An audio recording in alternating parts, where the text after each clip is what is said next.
नमो नमः। श्रीमद् वाल्मीकि रामायणम् अयोध्या कांडम 42 सर्गः। भारद्वाज के आश्रम में। ते तु तस्मिन् महावृक्षे उषित्वा रजनीं शिवां विमलेभ्योदिते सूर्ये तस्माद् देशात् ततस्थिरे। वे तीनों उस सुंदर रात्रि को महावट वृक्ष के नीचे बिताकर प्रातःकाल विमल भुवन भास्कर के उदय होने पर वहां से आगे चल दिए। यत्र भागीरथीं गंगा यमुना भी प्रवर्तते जगमुस्तं देशमुद्दिश्य विगायः सुमहद्वनम्। जिस स्थान पर भागीरथी गंगा और यमुना का संगम होता था, उस स्थान को अपना लक्ष्य बनाकर वे महावन में होकर चले जाते थे। यथा क्षेमेण संपश्यन् पुष्पितां विविधान् ध्रुवान् निवृत्त मात्र दिवसे रामः सौमित्रिम् अब्रवीत्। मार्ग में सुखपूर्वक उठते बैठते तथा फल फूलों से परिपूर्ण वनों की शोभा निहारते हुए वे चले जाते थे। जब थोड़ा दिन शेष रहा, तब श्री राम ने लक्ष्मण जी से कहा, प्रयागमभितः पश्य सौमित्रे धूममुद्गतम् अग्निर्भगवतः केतुम् मन्ये सन्निहितो मुनिः। हे लक्ष्मण, देखो प्रयागराज के चारों ओर जो धुआं उठ रहा है, वह मानो भगवान अग्निदेव की पताका फहरा रही है। इससे प्रतीत होता है कि महर्षि भारद्वाज का आश्रम यहीं कहीं पास ही है। किसी संस्कृत कवि ने इस प्रसंग का चित्रण यूं किया है। किमयं दृश्यते ताता धूमपुंजो यमग्रतः प्रयागो दृश्यते तात यजंत्रेत्र महर्षयः। लक्ष्मण जी ने पूछा, हे भाई, ये जो सामने धूमपुंज सा उठ रहा है, वह क्या है? यह सुन श्री राम ने उत्तर दिया, भाई लक्ष्मण, यह प्रयाग है। यहाँ महर्षि लोग यज्ञ करते हैं, यह उसी का धुआं है। प्रयाग का नाम प्रयाग क्यों हुआ? प्रकष्टेन यजते यस्मिन् स प्रयागः। जिसमें प्रकट रूप से यज्ञ हो, उसका नाम प्रयाग है। किसी अन्य कवि ने एक अत्यंत सुंदर उत्प्रेक्षा की है। यदि कदापि पुरा पतिताश्रवः श्रुतिगता हि द्विजान् न चावान्यथा परामियं वसुधात्र विना क्रतुम् परिवृताश्रु जलैरेति चित्रता। प्राचीन काल में यदि किसी की आंखों में आंसू निकलते थे, तो केवल यज्ञ के धुएं से, वेद के विद्वानों की आंखों से, अन्यथा प्रजा की आंखों से कभी आंसू नहीं निकलते थे। यह भारतवर्ष की विचित्रता थी। अस्तु। नूनं प्राप्त समासं भेदं गंगायं उनयोर्वयं तथा हि श्रूयते शब्दो वारिणोर्वा विघर्षजः। निश्चय ही हम लोग गंगा यमुना के संगम पर पहुंच गए हैं, क्योंकि दोनों नदियों के परस्पर संघर्षण का शब्द स्पष्ट सुनाई पड़ रहा है। धन्विनौ तौ सुखं गत्वा लंबमाने दिवाकरे गंगाया मुनयोः सन्धौ प्राप्तु निर्णयं मुनेः।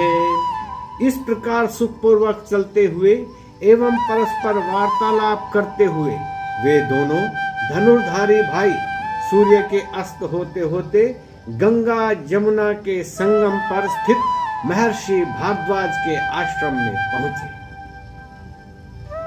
हुताग्निहोत्रं दृष्ट्वैव महाभागं कृताञ्जलिः रामः सौमित्रिणा सार्धं सीताया चाभ्यवादयत्।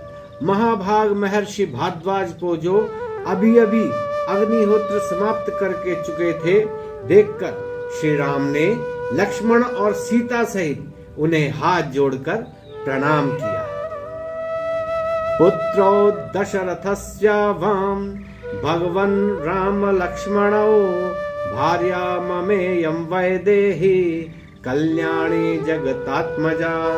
अपना परिचय देते हुए राम ने कहा, भगवान, हम दोनों राम और लक्ष्मण महाराज दशरथ के पुत्र हैं और यह कल्याणी सीता मेरी धर्मपत्नी और राजा जनक की पुत्री है।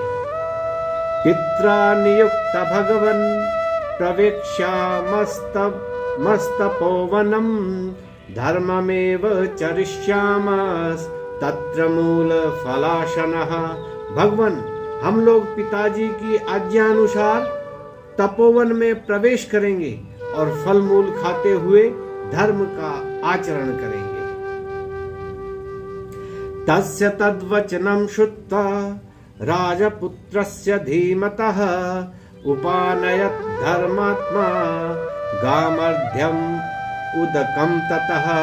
बुद्धिमान राजकुमार राम के इस वचन को सुनकर धर्मात्मा भरद्वाज उनके स्वागतार्थ चरण धोने के लिए जल, अर्घ्य, मुख धोने के लिए जल और मधुपर्क लाए।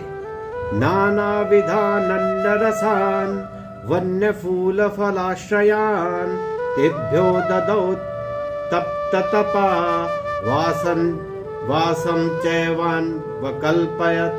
महर्षि भारद्वाज ने उनके लिए नाना प्रकार के अन्न, रस तथा वन में उत्पन्न होने वाले फल फूल दिए और रहने के लिए स्थान आदि की व्यवस्था की। प्रतिगृह्य च तामर्चाम् उपविष्टं च राघवम् भरद्वाजो ब्रवीद्वाक्यं धर्मयुक्तम् इदं तदा। महर्षि के उस आतिथ्य को स्वीकार कर जब श्री राम निवृत्त होकर बैठ गए, तब महर्षि भारद्वाज उनसे ये धर्मयुक्त वचन बोले। चिरस्य खलु काकुत्स्था पश्यामि त्वामिहागतं श्रुतं तव मया चेदं विवासनम अकारणम।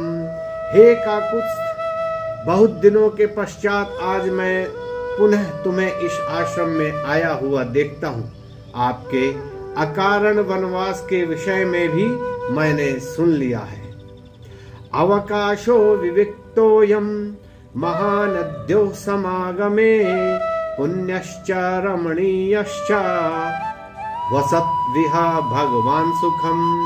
महानदियों गंगा यमुना के संगम पर यह पवित्र रम्य तथा एकांत खुला स्थान है। आप यहाँ सुखपूर्वक वास करें। एवं मुक्तः सवचनं भरद्वाजेन राघवः प्रत्युवाच शुभं वाक्यं रामः सर्वहिते रतः। भरद्वाज के ऐसा कहने पर सब प्राणियों के हित में रत श्री राम यह शुभ वाक्य बोले।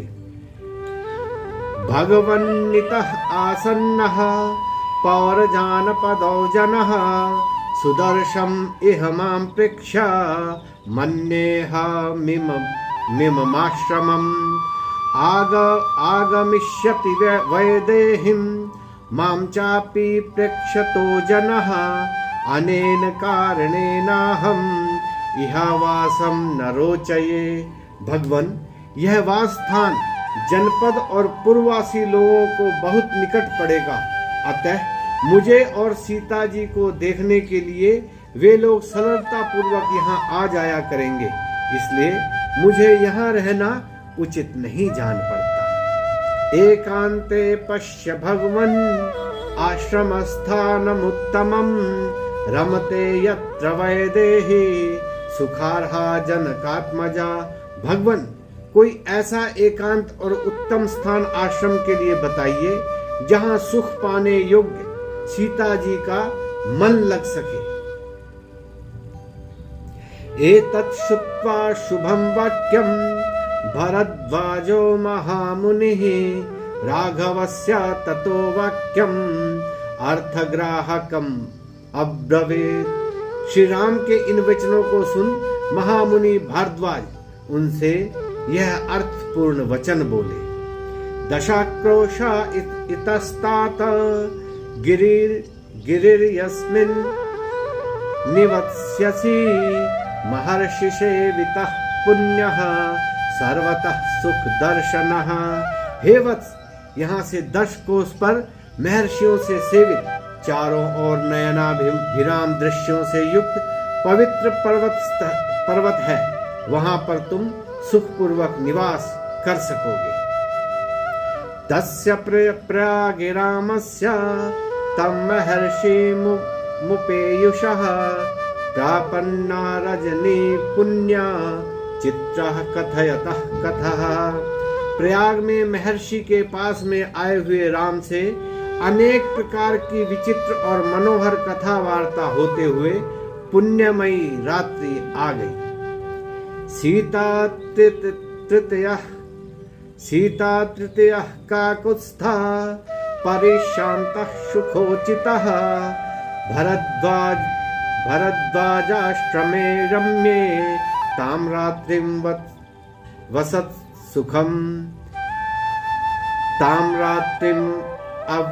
अवसत सुखम।